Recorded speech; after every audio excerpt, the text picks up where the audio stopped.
Hello everyone, welcome to ನಮ್ಮ ರುಚಿ YouTube channel. ಇವತ್ತು ನಾನು ಈಸಿಯಾಗಿ ಕಮ್ಮಿ ಇಂಗ್ರೀಡಿಯೆಂಟ್ಸಲ್ಲಿ ಮನೆಯಲ್ಲೇ ಹೇಗೆ ಚಿಲ್ಲಿ ಚಿಕನ್ ಮಾಡೋದು ಅಂತ ಹೇಳ್ಕೊಡ್ತೀನಿ.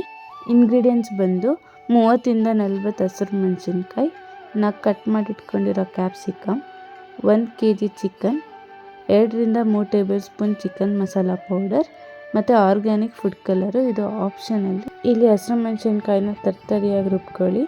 ನಿಮಗೆ ಖಾರ ಎಷ್ಟು ಬೇಕೋ ಅಷ್ಟು ಹಸಿಮೆಣಸಿನ್ಕಾಯಿ ಯೂಸ್ ಮಾಡಿ. ಈಗ ಒಂದು ಪ್ಯಾನ್ಗೆ ಎಣ್ಣೆ ಹಾಕ್ಕೊಳ್ಳಿ. ಎಣ್ಣೆ ಕಾದಿದ ತಕ್ಷಣ ಕಟ್ ಮಾಡಿ ಇಟ್ಕೊಂಡಿರೋ ದಪ್ಪ ಮೆಣಸಿನ್ಕಾಯಿನ ಹಾಕ್ಕೊಂಡು ಫ್ರೈ ಮಾಡ್ಕೋಬೇಕು. ದಪ್ಪ ಮೆಣಸಿನ್ಕಾಯಿ ನೀಟಾಗಿ ಫ್ರೈ ಆದಾದಮೇಲೆ ರುಬ್ಬಿಟ್ಕೊಂಡಿರೋ ಹಸಿರು ಮೆಣಸಿನ್ಕಾಯಿ ಹಾಕ್ಕೊಂಡು ಮೆಣಸಿನ್ಕಾಯಿ ಘಾಟ್ ಹೋಗೋ ತನಕ ನೀಟಾಗಿ ಫ್ರೈ ಮಾಡ್ಕೊಳ್ಳಿ. ಈಗ ಚಿಕನ್ ಆ್ಯಡ್ ಮಾಡ್ಕೊಳ್ಳಿ, ಚೆನ್ನಾಗಿ ಮಿಕ್ಸ್ ಮಾಡಿ.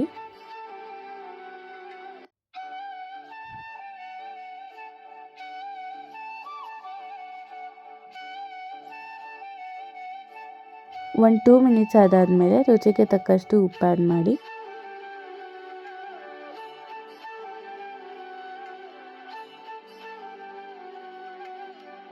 ಈಗ ಚಿಕನ್ ಚೆನ್ನಾಗಿ ನೀರು ಬಿಟ್ಕೊಂಡಿದೆ, ಅದಕ್ಕೆ ನಾವು organic food colour add ಮಾಡ್ಕೊತಿದ್ದೀನಿ.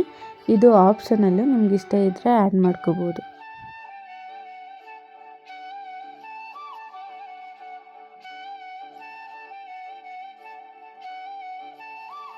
Next ಇದಕ್ಕೆ 2 to 3 table spoon chicken masala powder ಹಾಕ್ಕೊಂಡು ಚೆನ್ನಾಗಿ ಮಿಕ್ಸ್ ಮಾಡ್ಕೊಳ್ಳಿ.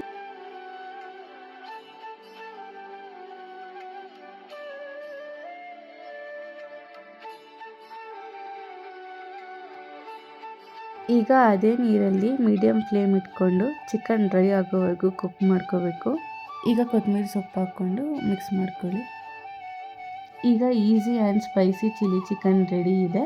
ಇದನ್ನು ನೀವು ಚಪಾತಿ ಜೊತೆ ಅಥವಾ ಅನ್ನ ರಸಂ ಜೊತೆ ಹಾಕೊಂಡು ತಿಂದರೆ ತುಂಬ ರುಚಿಯಾಗಿರುತ್ತೆ. ಟ್ರೈ ಮಾಡಿ ನೋಡಿ. Thanks for watching. ಇಷ್ಟ ಆಗಿದರೆ ಲೈಕ್, ಶೇರ್ ಮತ್ತು ಕಮೆಂಟ್ ಮಾಡಿ, ಸಬ್ಸ್ಕ್ರೈಬ್ ಮಾಡಿ.